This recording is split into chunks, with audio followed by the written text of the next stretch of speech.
જીવવા માટે બાકી શું રહ્યું છે?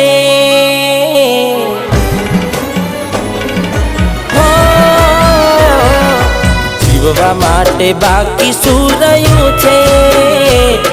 જેના વિચારું એવું થઈ ગયું છે, એ છોડી રે ગયા,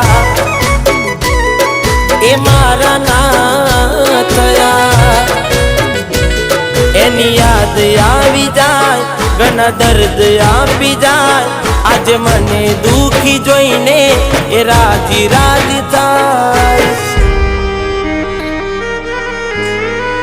હવે ઉદાસ થઈને માગું મોત આજે, એકલો ના મારાથી જીવાશે એ કોણ જાણે.